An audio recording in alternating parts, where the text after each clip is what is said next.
अस्सलाम वालेकुम नाज़रीन, मैं हूं ज़मीर हैदर और आप देख रहे हैं प्रोग्राम क्रॉस टॉक। नाज़रीन, मुज़ाकरात होंगे, मुज़ाकरात नहीं होंगे। हुकूमत कहती है कि अब पीटीआई घुटनों पर आ गई है, इसलिए मुज़ाकरात के लिए कह रही है।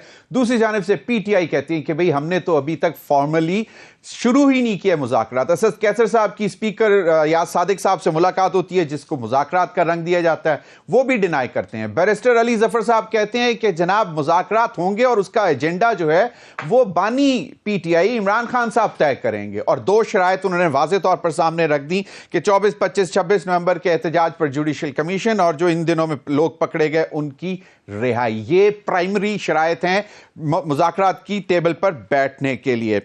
दूसरी जानिब जो इस वक्त सूरत हाल है वो आप सबके सामने है। अदालती मामलात भी चल रहे हैं। जनरल फैज़ हमीद साहब का जो ट्रायल है वो भी है और ये भी रंग दिया गया कि इस वजह से शायद पीटीआई थोड़ी सी घबराई। इसको भी जानने की कोशिश करेंगे कि क्या पीटीआई घबराई है या नहीं।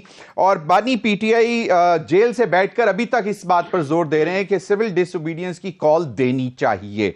और फिर जो इस वक्त बिल मदरसों का बिल है उसके ऊपर भी बात करेंगे कि अब मामला कहां तक पहुंच रहे हैं। आयशा जरदारी साहब ने भी कुछ स्टेटमेंट दी है उस हवाले से। और फिर कैबिनेट एक्सपेंशन जो आजकल बहुत जिसका चर्चा है कि वफाकी काबीना में तौसी की जा रही है, उसमें इत्तेहादियों का क्या रवैया है, क्या चाहते हैं, इस पर भी बात करेंगे। और इन तमाम मामलात पर बात करने के लिए मेरे साथ इस्लामाबाद स्टूडियो में मौजूद हैं बैरिस्टर अकील मलिक साहब।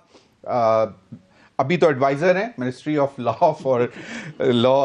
एंड जस्टिस, लेकिन जल्दी फेडरल मिनिस्टर या मिनिस्टर ऑफ स्टेट होंगे। बहुत बहुत शुक्रिया बैरिस्टर अकील मलिक साहब हमारे साथ तारिक अजीज साहब 92 न्यूज़ चैनल के इस्लामाबाद के ब्यूरो चीफ और सीनियर जर्नलिस्ट तजियाकार हमारे साथ मौजूद हैं। बहुत बहुत शुक्रिया Tariq Aziz and formally welcome you to 92 team.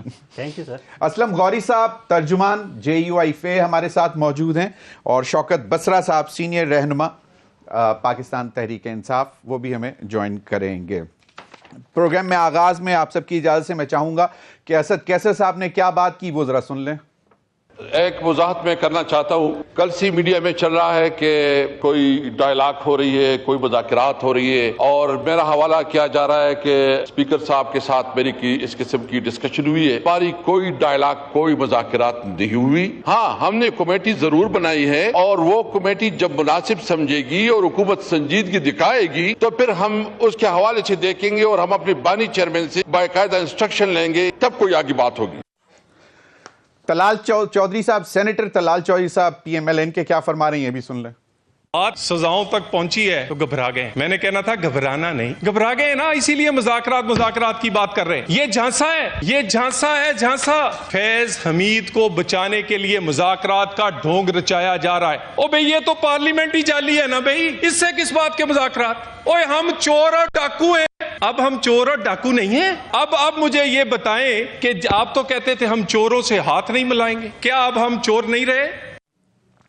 Senator barrister Ali Zafar साहब ने इसका क्या जवाब दिया, ये भी जरा सुन लें।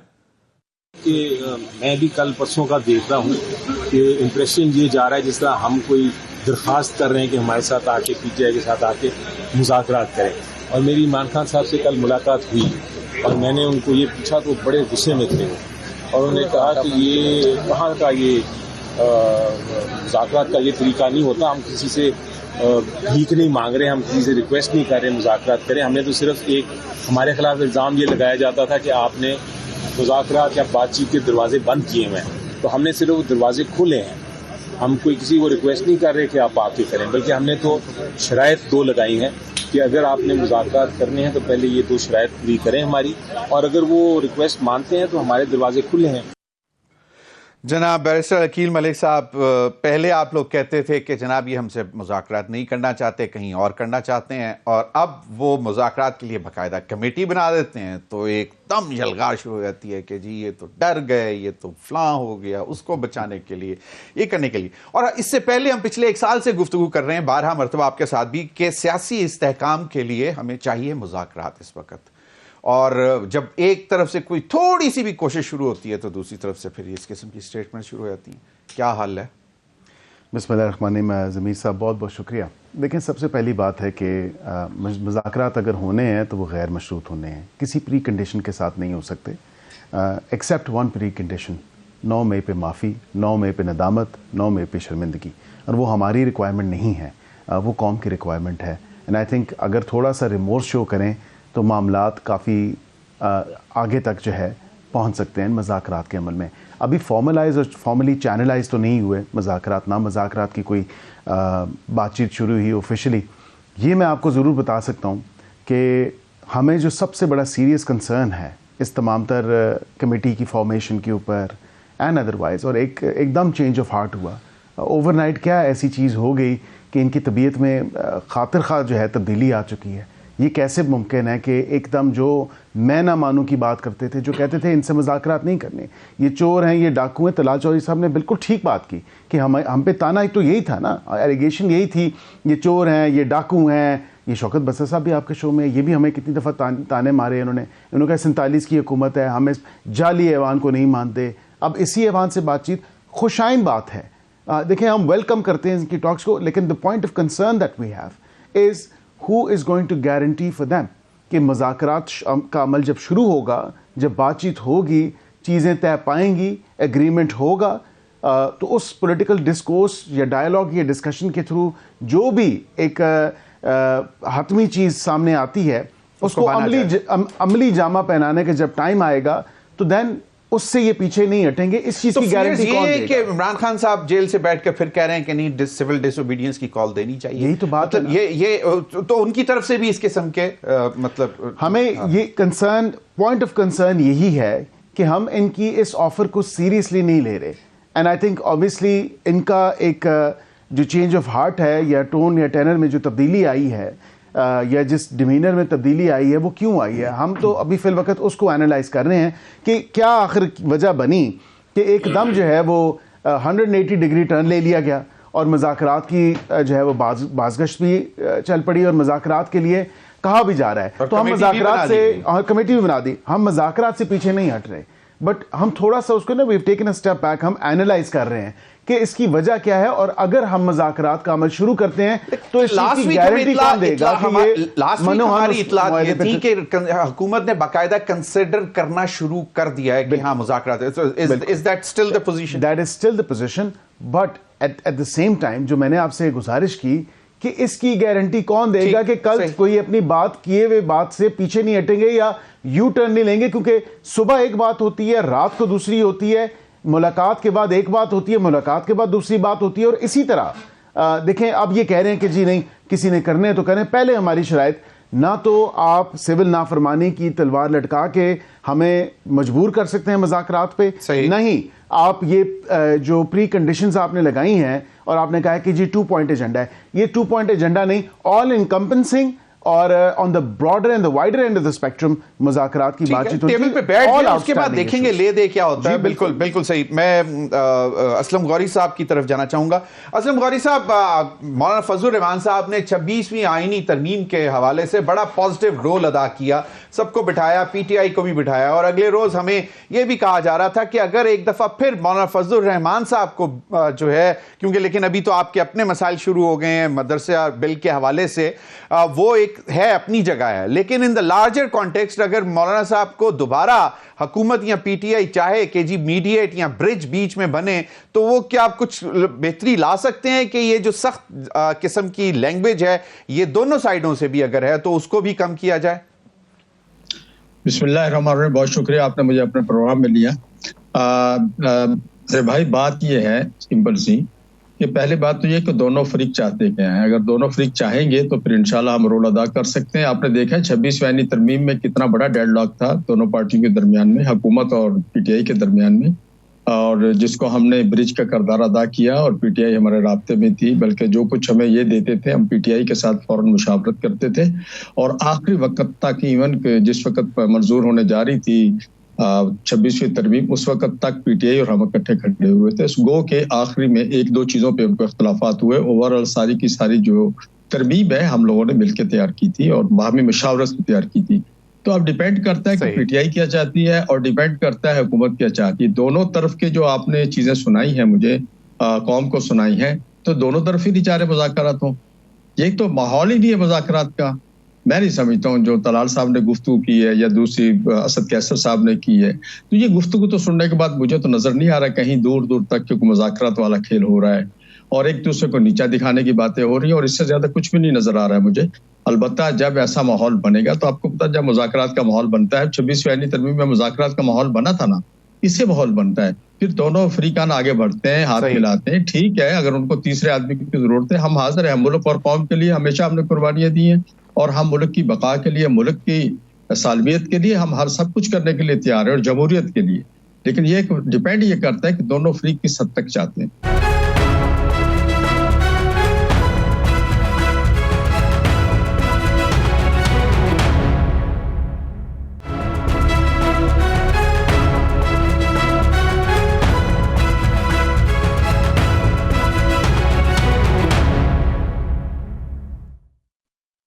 वेलकम बैक नाज़रीन, हमें शौकत बसरा साहब सीनियर रहनुमा पाकिस्तान तहरीक इंसाफ ने ज्वाइन किया। Welcome to the show Basra साहब, आपके आने से पहले सेगमेंट में गुफ्तगू ये हो रही थी कि क्या मुज़ाकरात का माहौल बनता नजर आ रहा है, क्योंकि कुछ कमी पीटीआई ने भी नहीं छोड़ी है जिसकी वजह से ये माहौल खराब हो।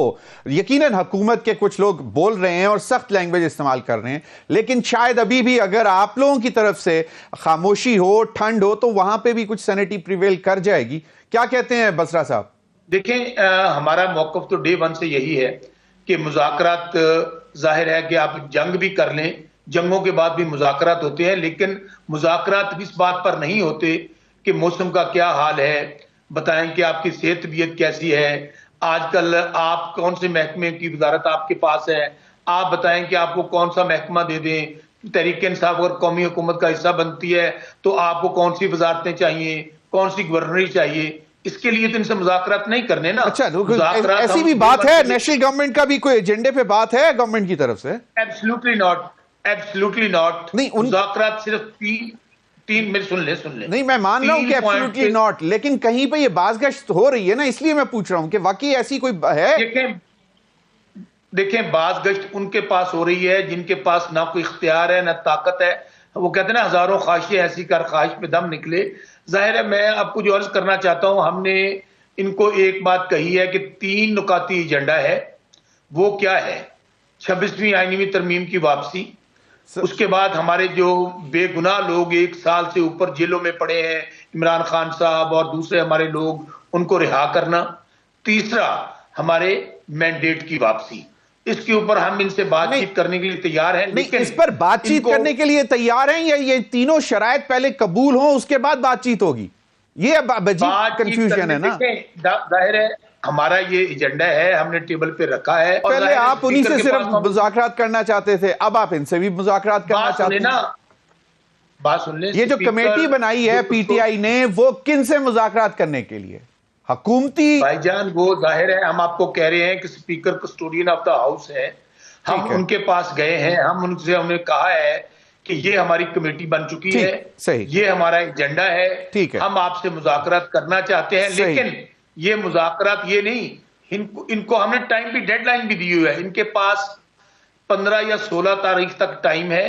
अगर ये उसके ऊपर बात करेंगे तो ठीक, वरना हमारा जो दूसरा एजेंडा है, जो हमने कॉल दी है ओवरसीज पाकिस्तानियों को कि आप इनको ये जो पैसा भेज रहे हैं रेमिटेंसेस वाली है, और फिर अभी दोबारा सिविल डिसोबीडियंस की कॉल जो है इतलात आ रही है कि अडियाला से कहा गया है कि उस पर काम करें, उसकी कॉल देनी है, वो भी है। मैं आपको वही बात, आप मेरी बात मुकम्मल हो लेने दें। अगर इन्होंने जो हमने एजेंडा दिया है, अगर इन्होंने इनको इजाजत दे दी कि उसके ऊपर मुज़ाकरात हो और सीरियस बात हो, तो उसके ऊपर बाकायदा TORs बनेंगे, फिर हम सोच सकते हैं।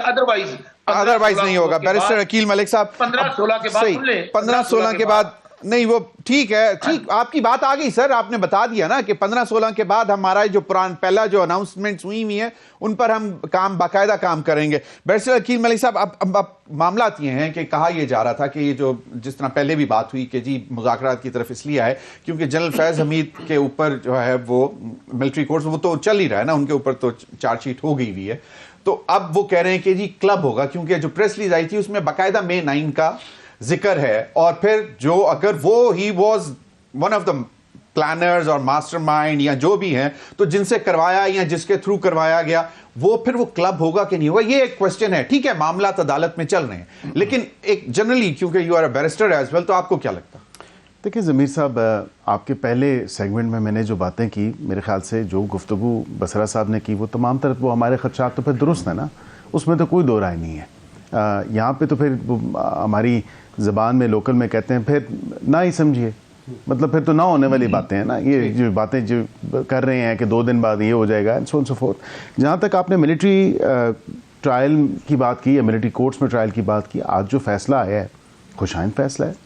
वो लोग जो 85 लोग थे जिनकी ट्रायल्स कंप्लीट हैं, जिनके सज़ाएँ हुई नहीं हैं या अनाउंसमेंट उनकी बाकी रहती है और उनको जेल में ट्रांसफ़र करना है, या जिन्होंने सज़ाएँ पूरी कर ली हैं, जिनको कम सज़ाएँ हुई हैं, तो वो उनको रिलीज़ करना है, तो ये तमाम तर चीज़ तो मौजूद है।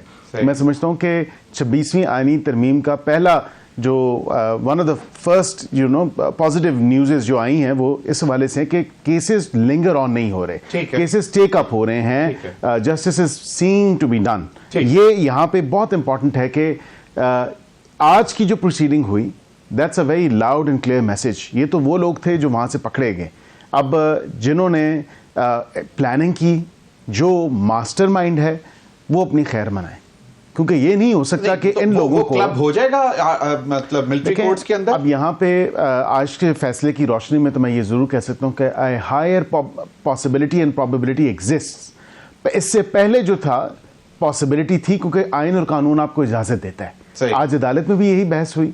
अब ये जब टेकअप होगा, क्योंकि उन्होंने कंडीशनल जो है उसकी इजाज़त दी है कि कंडीशनली आप जो सिविलियंस के ट्रायल मिलिट्री कोर्ट्स में आप कंडक्ट करें, उसकी सजाएं आप सुना सकते हैं।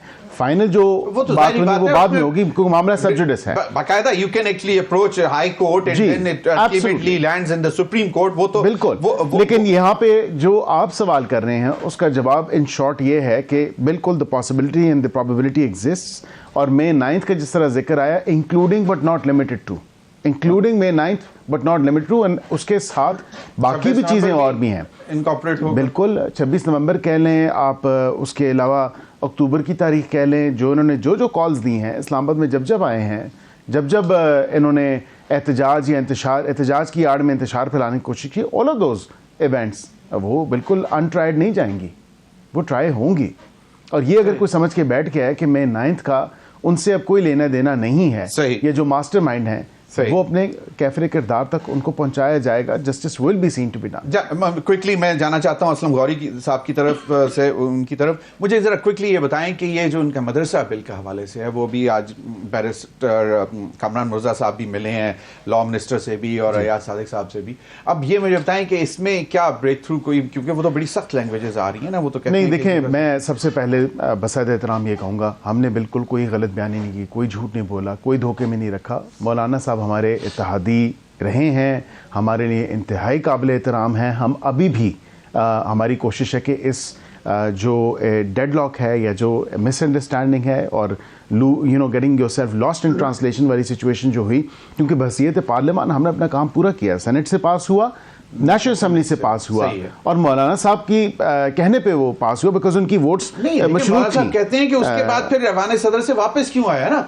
ऐवान सदर से 7-8 एतराज़ात लगे हैं। एंड आई थिंक प्रॉब्लम वहाँ पे ये है कि जो डिवॉल्व सब्जेक्ट्स हैं 18वीं तरमीम के बाद, and education is one of them, तो वहाँ पे एक ये इशू ज़रूर आ रहा है। लेकिन मैं आपको ये भी बताऊं कि ये डेडलॉक रिमूव हो जाएगा, ये खत्म हो जाएगी बात, और we will come to some sort of an agreement. हमारा आईसीटी की लेजिस्लेटिव जो कॉम्पिटेंस है या कैपेसिटी है, वो आईसीटी की हद तक है।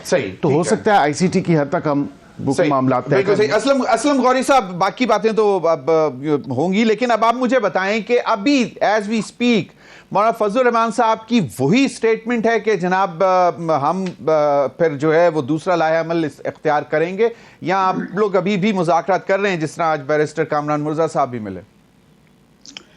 देखिए, मैं एक बात आपसे अर्ज करूं कि जो सदर साहब का दफ्तर है, जो उनका ऑफिस है, मैं थोड़ी सी उसकी कारकर्दगी आपके सामने लाना चाहता हूं कि वहां से बैरिस्टर साहब बैठे हुए हैं, जो ऑब्जेक्शंस आते हैं वन गो में आते हैं, किस्तों में नहीं आते। उन्होंने एक दफ़ा ऑब्जेक्शन रेज किए, क्लिनिकल ऑब्जेक्शन थे, स्पीकर चैम्बर को आए, स्पीकर चैम्बर ने उनको रेज करके वापस भेज दिया और वो हो गया। उसके बाद उन्होंने कोई दोबारा स्पीकर चैम्बर को दोबारा कोई उन्होंने बिल में दोबारा ऑब्जेक्शन लगा के नहीं भेजे, और हमने स्पीकर साहब को लेटर दिया, स्पीकर साहब ने हमें उसका जवाब दिया, उन्होंने कहा एक दफ़ा मेरे पास बिल लाया था और मैंने उसको वापस भेज दिया है। और उसके बाद इन्होंने जो ये देखें 23 दिन के बाद उनको सारी चीजें याद आती हैं, और असूली तौर पर यह है कि विद इन 10 डेज जो है, जब दूसरा स्पीकर ऑफिस से वापस चला गया है तो 10 दिन के अंदर अंदर उसको एक्ट बढ़ना था। कल मैं स्पीकर साहब को भी कहीं सुन रहा था किसी टीवी पे, तो वो भी फरमा रहे थे कि वो अब मेरी किताबों के मुताबिक एक्ट बन चुका है। तो असल में ये प्रेसिडेंट ऑफिस में क्या हो रहा है, क्या वहां नहीं हो रहा, हम इसके बिल्कुल मौलाना साहब ने भी कल यही कहा है और हम भी उस पर यही कहते हैं। हुकूमत पे हमें एतराज़ात थे, लेकिन हुकूमत ने अपना काम जो किया है वो नजर आ रहा है। अब प्रेसिडेंट ऑफिस खुल के सामने आ रहा है। आज उनको याद आया है इतने दिनों के बाद कि हम कौम को बता दें, पिछले 10 दिन से शोर मचा हुआ है कि ऑब्जेक्शन है, ऑब्जेक्शन है, ऑब्जेक्शन है, और आज वो कह रहे हैं कि जी इस पे फला फला ऑब्जेक्शन है। और मैं ये भी पूछना चाहता हूँ कि ये बिल भेजे कहाँ है? जो इस बात वापस स्पीकर ऑफिस को तो अभी तक नहीं आए, तो कहाँ भेजे आपने?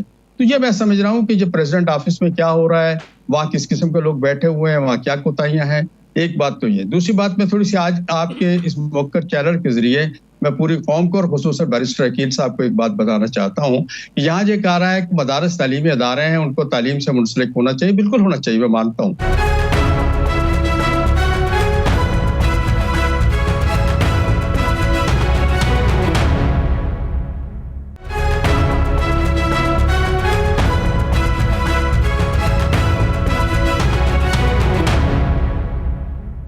अभी मजीद मतलब आप लोग कोई हार्ड लाइन अभी नहीं ले रहे?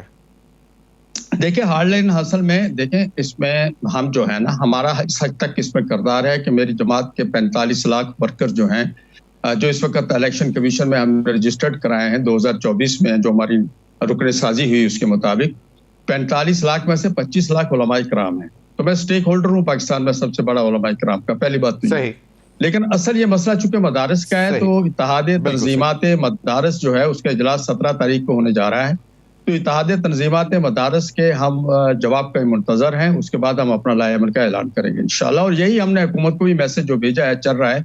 कामरान मुर्तज़ा साहब ने यही कहा है तारड़ साहब को कि आपका जो इजलास हो रहा है आप उसमें कोई जल्दबाजी ना करें, 17 तारीख का इजलास होने दें, उसके बाद अगर आप ये मुश्तरका इजलास करने जा रहे हैं या कोई तस्हीह करने जा रहे हैं तो दोबारा वैसा ना हो कि हमें फिर एक नए मसले को दरपेश हो जाए और फिर हमें एक नया मसला फेस करना पड़े।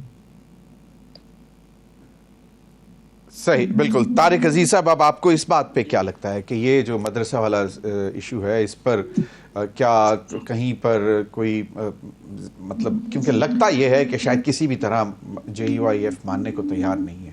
मेरे ख्याल में इनका मुतालबा ये मान लिया जाएगा, जो उनका जॉइंट सेशन जो है एक आध दिन आगे हो सकता है। चूँकि इन्होंने इजलास बुलाया हुआ है तो हुकूमत इसके ऊपर जो है अपना थोड़ा उनका मसबत भी होगा। मौलाना फजल रहमान को हुकूमत नाराज़ करना अफोर्ड भी नहीं कर सकती, करना भी नहीं चाहते। उनके बड़े अच्छे ताल्लुकात हैं प्राइम मिनिस्टर साहब से भी, नवाज शरीफ साहब के साथ भी, तो वो बड़े दानिशमंद भी हैं। उनका नब्ज़ आपको पता वक्त के साथ चलते हैं। तो हुकूमत को भी हुकूमत के ऊपर ज़्यादा जिम्मेदारी आती है, उनको बड़ा दिल करना पड़ेगा, उनको थोड़ा डिले करना पड़ेगा कि इनका इजलास हो जाए वफाक मदारस का। तो उसके 17 के बाद ये जो फैसला लेते हैं उसके बाद वो अपना जॉइंट सेशन बनाएं और उसमें ले जाते हैं या नहीं ले जाते। तो ये मोस्ट प्रोबेबली मुझे ये है कि ये मसला हल हो जाएगा, अच्छे अंदाज में हो जाएगा। मौलाना साहब को जो है उनके मुतालबात हुकूमत मानने के लिए किसी हद तक तैयार है, और कुछ नहीं भी है तो उस पर कंसेंसस हो जाए। इसमें पाकिस्तान पीपल्स पार्टी का बड़ा रोल होगा। प्रेसिडेंट पाकिस्तान जो आसिफ अली ज़रदारी हैं, पीपल्स पार्टी बिलावल भुट्टो, वो भी मौलाना के साथ उनके बड़े अच्छा ताल्लुक है। तो ये एक मिल बेस जैसे 26वीं तरीके का माहौल बन गया, तो वो बहुत एक्सट्रीम पे गया था, मिडल वे निकालने में कामयाब अल्टीमेटली वो एक मिडल वे पे आ गया, रास्ता निकला है। तो इस पर भी इंशाल्लाह रास्ता निकल आएगा और चीज़ें स्मूथ हो जाएंगी इंशाल्लाह। सही।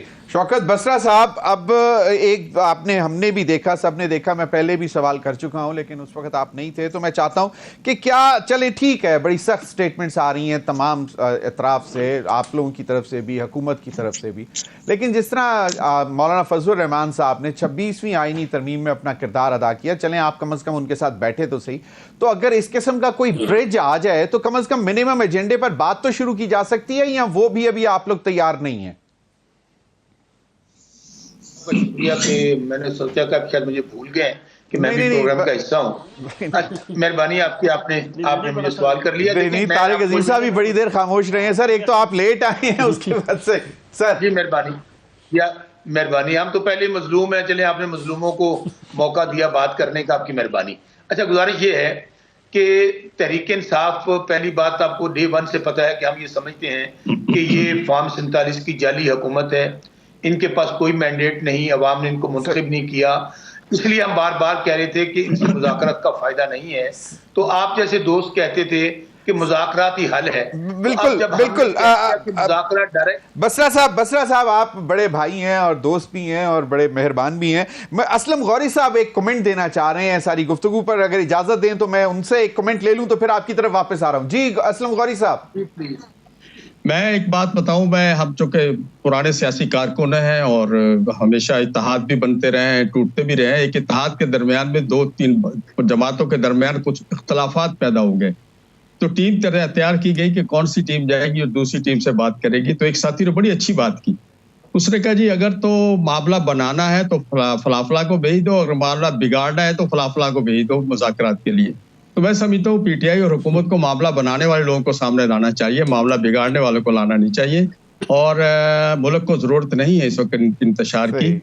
और ये सारी चीजें जो एडवांस, देखिए जब कोई आप मुज़ाकरात करते हैं तो ये एडवांस शराइत नहीं होती, ना पीटीआई को शराइत रखनी चाहिए ना उनको शराइत रखनी चाहिए।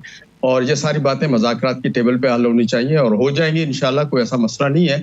दोनों तरफ के मुज़ाकरात अगर होंगे तो पाकिस्तान के लिए इसमें बेहतर भी होगा और मामलात भी ठीक होंगे और मुल्क को इस वक्त इसकी जरूरत है, इंतशार की जरूरत नहीं है। और पीटीआई वाले मैं समझता हूँ हम इनसे मिलते रहे हैं, बड़ा अच्छा 1 माह हमारे मुस्तकिल मीटिंग होती रही है, इनमें पॉजिटिव लोग हैं और बड़ी अच्छी बात करने वाले लोग हैं।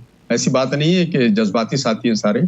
तो इसका हल निकलना चाहिए बशर्ते कि दोनों तरफ से मुज़ाकरात वो हजरात करें जो मुज़ाकरात बनाना चाहते हैं। सही, बिल्कुल। शौकत बसरा साहब, वो जिस तरह असलम गौरी साहब ने कहा, तो फिर क्या हम JUI फेस से मदद मांगें कि वो कमेटी के नाम जो फलां जो कि मुज़ाकरात को चलाना चाहते हैं, बिगाड़ना नहीं चाहते, उनके नाम हम उनसे ले लें कि जी वो कहते हैं कि पीटीआई में बड़े अच्छे अच्छे लोग हैं, या फिर आप लोग भी कोई, मेरे तो हिसाब में सारे नाम जो आए हैं वो बड़े अच्छे लोगों के हैं, लेकिन अब आप जो बात कर रहे थे उसको भी मुकम्मल करें सर। देखें, हमने तो पहले ही जो हमारे एजेंडे से इत्तेफाक करते हैं, हमने आपको पता है कि 6 नुकाती इत्तेहाद बनाया था तहफ़्फ़ुज़ आईन पाकिस्तान के नाम से। हम तमाम जमातों के पास गए, मौलाना फजल रहमान साहब के साथ हमारे मुज़ाकरात आखिरी वक्त तक होते रहे। बिल्कुल गौरी साहब की अच्छी तजवीज़ है, हम वही हमारे लोग जो इस वक्त आपने तजवीज़ हमने की है, हमने तो पहले भी ऐसी दोस्त तजवीज़ किए थे। हम भी चाहते हैं कोई रास्ता निकले। इस वक्त जो सियासी इंतशार है, जो मुआशी इंतशार है, जो पाकिस्तान के अंदर अफरा तफरी है, आप देख लें कि पूरे पाकिस्तान के अंदर इस वक्त बलूचिस्तान देख ले, पंजाब देख ले, कश्मीर देख ले, गिलगित, हर तरफ इस वक्त इंतशार ही इंतशार है। क्योंकि सियासी जब तक इस्तेहकाम नहीं आएगा मामला आगे नहीं बढ़ सकते। मैं असलम गौरी साहब से भी यही कहूंगा कि मौलाना फजल रहमान साहब भी आखिरी वक्त तक मुज़ाकरात हमसे अच्छे करते हैं, लेकिन जब फैसले का वक्त होता है तो वो हमें छोड़कर फिर वो उसी हुकूमती इत्तेहाद की तरफ चले जाते हैं। वो भी जरा एंड तक जिस तरह हम उनके साथ चलते हैं ना, वो भी आखिरी वक्त तक हमारे साथ रहेंगे, तो मेरे ख्याल में मामला बेहतर हो जाएंगे। दूसरी बात मैं आपको अर्ज करूं, जहां तक 8 अभी वो कह रहे थे वाले हमारे जो MNA हैं अपना मतलब बैरिस्टर अकील साहब, उनको मैं कहूंगा कि 8-9 मई के ऊपर हमने, आज भी हम कहते हैं कि उसके ऊपर आप कमीशन बनाएं। दूध का दूध पानी का पानी हो जाएगा, कमीशन बनाते हैं, दूध का दूध पानी का पानी हो जाएगा। बिल्कुल। और ये बसरा साहब बात करते हैं, बसरा साहब बिल्कुल इसमें, और फिर ये है कि ये एक ऐसे CBM भी ली जा सकती है कि कॉन्फिडेंस बिल्डिंग मैयर है कि चलें कमीशन तो बना और वो अपनी फाइंडिंग देखता रहे और लेकिन आप पैरेलल उसके साथ मुज़ाकरात की टेबल पे बैठ जाएं, तो ये पॉसिबल हो सकता है। देखिए, मैं आपको फिर कह रहा हूं कि ये कमीशन बना दें, ये तो बिल्कुल आपकी बात से हम एंडोर्स करते हैं। ये तो हम डे 1 से कह रहे हैं कि 2 कमीशन बना दें सुप्रीम कोर्ट के सीनियर जजेस की सरबराही में, 9 मई वाला और 26। ठीक है, और फिर आप लोग मुज़ाकरात की टेबल पे बैठ जाएं। ठीक है, हम इनके साथ टेबल पे बैठते हैं। और दूसरी बात, ये जो देखिए ना, इनके जो लोग मस्करों की तरह बात करते हैं, हम जनरल फैज वाली जो बात करते हैं, भाई बहुत अच्छी बात है। जनरल फैज, उनका वो अगर इदारा एहतसाब कर रहा है, वो इदारे के आदमी का एहतसाब करें, लेकिन ये जो हमें कहते हैं, डराते हैं कि जी इमरान खान साहब का होगा, भाई खान साहब का मौकफ ये है कि आप मुझे दीवार में चिनवा दें, आप मेरा मिलिट्री का आपने कोर्स हमारा ट्रायल करें, जो मर्जी कर लें, मैं ना डील करूंगा, ना झुकूंगा, ना डरूंगा, ना घबराऊंगा, ना पाकिस्तान छोड़ के जाऊंगा, डट कर खड़ा हूं। इसलिए हमें ये कोई ना डराए। सही, कि जनरल फैज आपका पॉइंट आ गया, ठीक है, आप पॉइंट आ गया। गौरी साहब कुछ कहना चाह रहे हैं या मैं ब्रेक ले लूं? मैं ये कहना चाह रहा हूँ कि बसरा साहब ने ये कहा है कि मौलाना साहब छोड़ के चले जाते, तो मैं उस पर ये कहना चाहूंगा कि बसरा साहब, आपकी टीम जो पूरी हमारे साथ अटैच थी, जो मुज़ाकरात कर रही थी, हमने तो पूरी 26वीं तरमीम आपकी मर्जी पे बनाई है। और वो आखिरी प्रेस कॉन्फ्रेंस जरा आप सुन लें अपनी उस टीम से, आप उस टीम से पूछ ले जरा अपनी से कि हमने तो जो कुछ किया उनके लिए किया, 36 क्लासेस हमने डिलीट कराई हैं। अब आप आज अगर हमें यह ताना देंगे तो बड़े अफसोसनाक बात है। मेरा एक मशवरा जरूर है पीटीआई को कि बसरा साहब को उस कमेटी में कभी ना रखे, वरना कभी मुज़ाकरात कामयाब नहीं होंगे। चलें बसरा साहब, इस पर भी बात करते हैं। नाज़रीन, वक्त हुआ एक ब्रेक का। ब्रेक के बाद आएंगे तो जरा वफाकी काबीना के हवाले से भी तारिक अजीज साहब से जानने की कोशिश करेंगे, और कि वाकई ये हालात इसी तरह चलेंगे या शायद कुछ बेहतरी आएगी। ब्रेक के बाद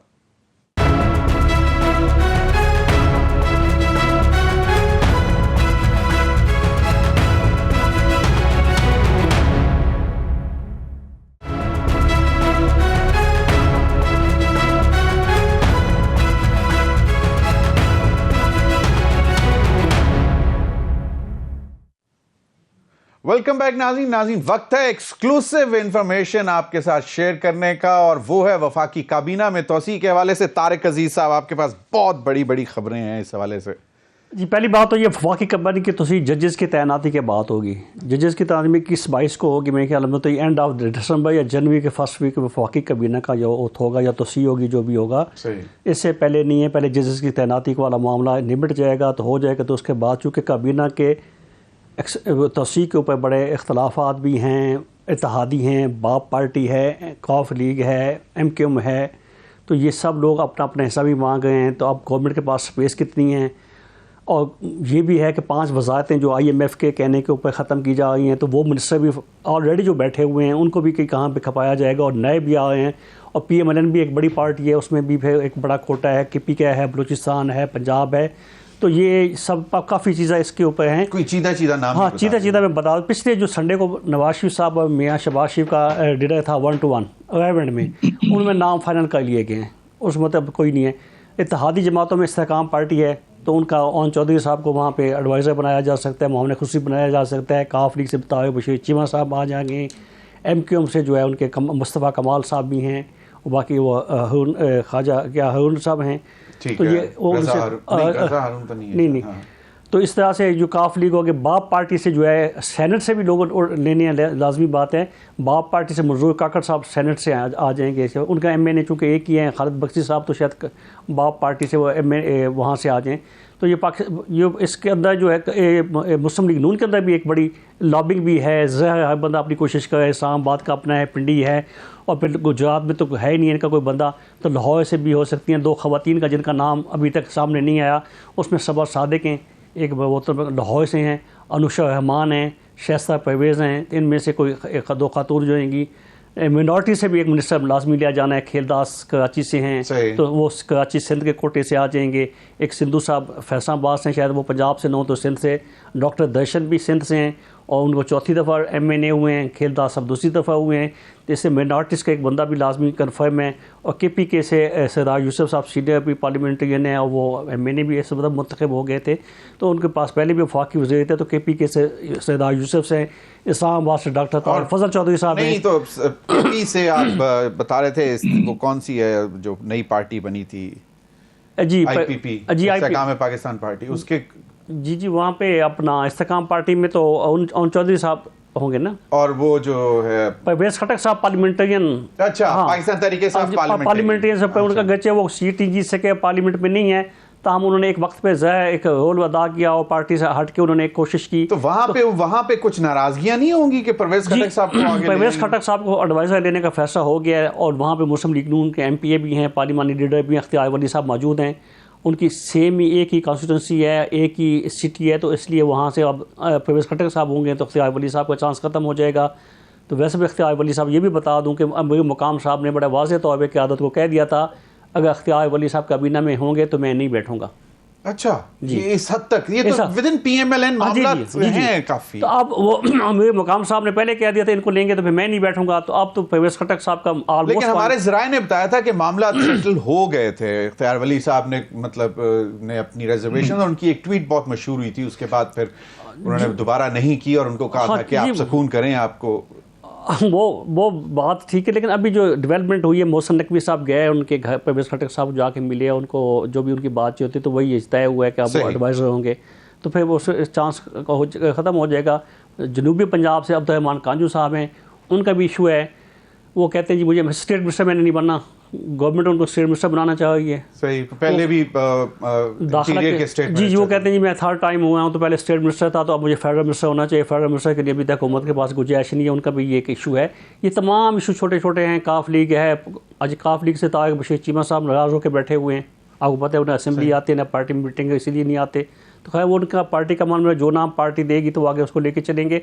तो ये तो 24 साल के पास 2 फेडरल जी, वो तो एक दे देंगे उनको। हाँ, एक ले दी जाएगी, इसमें तो कोई शक नहीं। पिंडी से हनीफ अब्बासी साहब बड़े very close to prime minister PM के बड़े क्लोज है हनीफ अब्बासी साहब, उनका ऑलमोस्ट फाइनल है। और जो हमारे अभी मेहमान उठ के गए हैं बैरिस्टर साहब, ये भी स्टेट मिनिस्टर होंगे लॉ एंड जस्टिस के, क्योंकि इनके रिकमेंडेशन लॉ मिनिस्टर कर रहे हैं। लॉ मिनिस्टर कहते हैं जी ये मुद्दा मुझे चाहिए। अच्छा सही, चलें बिल्कुल। मैं ज़रा शौकत बसरा साहब यही गुफ्तगू कभी किसी ज़माने में हम आपसे किया करते थे कि जनाब कौन बनेगा, कौन आएगा। अब ये मामला चल रहे हैं। दूसरा ये कि अभी तक एक जो सवाल है, KPK के चीफ मिनिस्टर वो मतलब एक बाकायदा जो एक सूबे के चीफ एग्जीक्यूटिव होते हैं, वो अभी तक उनमें क्यों नहीं नजर आया? वो मतलब वो गंडासा, वो पार्टी, ये वो। बसरा साहब, अच्छा, पहली बात ज़मीर हैदर साहब, पार्लियामेंट जो फॉर्म 47 वाली है ये तो पे लगी हुई है, और वो कहते हैं ना सेल लगी हुई है, लूट सेल। किसको गवर्नर बनाना है, किसी को वजीर बनाना है। पाकिस्तान में भूख ही भूख है, महंगाई है, कर्ज उतारने के लिए कर्ज लिया जा रहा है। और आप इनकी अय्याशियां देखें, जो अवाम के नुमाइंदे नहीं है वो लड़ किस बात पे रहे हैं? वजारतें हमने लेनी है, गवर्नरी तुमने लेनी है। वो MQM वाले हों, वो नून लीग वाले हों, वो पीपल्स पार्टी वाले हों, सारे वो लोग हैं जिनको लोग जेलों में देखना चाहते थे, ये वजीर बनना चाहते हैं। चले, पाकिस्तान आज ये 2024 का पाकिस्तान है, जिसमें हालत ये है कि वो पार्लियामेंट जिसको ना दुनिया मानती है ना पाकिस्तानी मानते हैं, वहां पर बातें क्या हो रही हैं कि जी फलाने वजीर बनना है, फलाने वजीर बनना है। दूसरी बात देखें, जो अली अमीन गंडापुर की बात है, तो आपका क्या ख्याल है कि अवाम ने हमें जो वोट दिया था वो असेंबलियों में चीफ मिनिस्टर बनने के लिए या फेडरल मिनिस्टर बनने के लिए या हुकूमत चलाने के लिए दिया था? Absolutely not. 1 पॉइंट एजेंडा था, वो था इमरान खान साहब को जेल से बाहर निकालना और उनको वजीर आजम बनाना। 8 तारीख को जो डाका डाला गया और हमारा मैंडेट चोरी किया गया, उसके बाद तो हम डे 1 से उसी के लिए स्ट्रगल कर रहे हैं। तो इसलिए अली अमीन गंडापुर जो है अपना बेहतरीन रोल प्ले कर रहे हैं, और उनकी पहली और आखिरी कोशिश यही है कि हमने उस वक्त तक चैन से नहीं बैठना जब तक इमरान खान साहब जेल से बाहर नहीं होंगे। और दूसरी बात मैं आपको एक बात बताऊं, मैं बड़ी अहम आपको एक बात बताऊं, ये जो टोला इस वक्त आपको नजर आ रहा है ना, देखिए 2025 शुरू होने वाला है और वो तब्दीलियों का साल है। अच्छा। आप वजारतों की बात कर रहे हैं। अब शौकत बसरा साहब बैरिस्टर के साथ साथ ज्योतिषी भी बन गए, तब्दीलियों का साल हो गया। नहीं, ज्योतिषी नहीं, मैं आपको बतौर एक सियासी कारकुन के बता रहा हूँ जी, मैं आपको बतौर एक सियासी कारकुन के बता रहा हूँ। 2025 तब्दीलियों का साल है, सही, इलेक्शन का साल है। बिल्कुल आपका पॉइंट आ गया। असलम गौरी साहब, आपका क्या मौकफ है? एक तो ये कि क्या हुकूमत के साथ कोई मामला, अगर ये मामला तय होते हैं जिस तरह तारिक अजीज ने कहा कि दिसंबर के एंड में या जनवरी के फर्स्ट वीक में जाके होगा, तो अगर ये मामला सारे बिल के हवाले से मदरसा के या जितने भी इश्यूज हैं वो सेटल हो जाते हैं, तो क्या JUI फे भी किसी मौके पर हुकूमत के साथ वो पुराना PDM, पुराना रोमांस दोबारा हम देख सकेंगे? देखिए, अभी इस पे तो हमारे यहाँ कोई गौर खौज नहीं हो रहा और ना हमने सोचा है। अलबत्ता हम अपोजिशन में हैं और अपना रोल ठीक ठाक हम अदा कर रहे हैं। और मैं यहाँ पर एक बात और कहना चाहूँगा, बसरा साहब ने जो भी बात की है, इस मुल्क में जब तक फेयर इलेक्शन नहीं होंगे सब ऐसे इलेक्शन जिसपे कौम को एतमाद हो, जब तक वो इलेक्शन नहीं होंगे ना इस मुल्क की मुआशी हालत ठीक हो सकती है, ना अमन ठीक हो सकता है, और ना ये मुल्क सीधे पटड़ी पे चल सकता है। तो उसके लिए साफ और शफाफ इंतखाबात जरूरी हैं और अवामी नुमाइंदे जो आवाम को जवाब दो, यहाँ तो जो बैठे असेंबली में किसी और को जवाब दें। अब ये अजीब तमाशा है। आपको भी लगता है 2025 तब्दीली का साल? असलम गनी साहब, आपको भी लगता है 2025 तब्दीली का साल? नहीं, ये मैं कबल अज़ वक्त ऐसी कोई बात नहीं कह सकता। मैं तो किसी वक्त को भी, ये बसरा साहब 2025 तो मेरा ख्याल अभी है कुछ दिन बाकी है, मैं तो कहता हूँ किसी टाइम भी हो सकता है। ये रात को भी पीपल्स पार्टी ऐलान कर दे तो फारिग हो जाएंगे। तो कल आ सकती है जी, कोई भी किसी लम्हे आ सकती है, किसी लम्हे आ सकती है। जी हाँ, बैसाखियों पे हुकूमत खड़ी हुई, किसी लम्हे आ सकती है। तारिक अजीज, फाइनल कमेंट आप कुछ कहना चाहते हैं? और पीपल्स पार्टी का फेट बताएं कि वो अभी तक बिल्कुल कोई चांस नहीं उनका। जी, पीपल्स पार्टी बिल्कुल कैबिनेट में शामिल नहीं होगी। नंबर 1 वो बिल्कुल नहीं आएंगे। उनका लास्ट पिछले मंगल को उनसे पूछा गया था, फाइनल उन्होंने साग डार साहब को, बिलावल भुट्टो साहब ने नो कह दिया। सही, ठीक है। अब मैं शौकत बसरा साहब से एक रिक्वेस्ट है, ये आप कहते हैं जैली हुकूमत है फलां फलां, तो आप देखो कमेटियों में बैठते हैं, चलो MNA बन गए, असेंबली में बैठे, इट्स ओके। फिर कमेटी भी ली, गाड़ी भी ली, ऑफिस भी लिया, फ्यूल भी लिया, तनख्वाह भी ली, मवाद भी ली, फिर ये फेक हुकूमत है, हुकूमत है, तो थोड़ा सा मतलब चलना है, पॉजिटिव होके चले तो फिर चले, मुल्क के लिए निकाले, रास्ता निकाले। गवर्नमेंट को भी बड़ा दिल करना चाहिए। बिल्कुल जी। बसरा साहब, आप कुछ कहना चाह रहे थे क्विकली? तारिक अजीज साहब, इनको भगाने के लिए हम उस असेंबली में बैठे हैं, वरना एक दिन ना बैठे। इनको भगाने के लिए बैठे हैं जी, वरना एक दिन ना बैठे। बहुत बहुत शुक्रिया आप तीनों हजरात का। नाज़रीन, अब तक के लिए इतना ही, इजाजत दीजिए, अल्लाह हाफिज।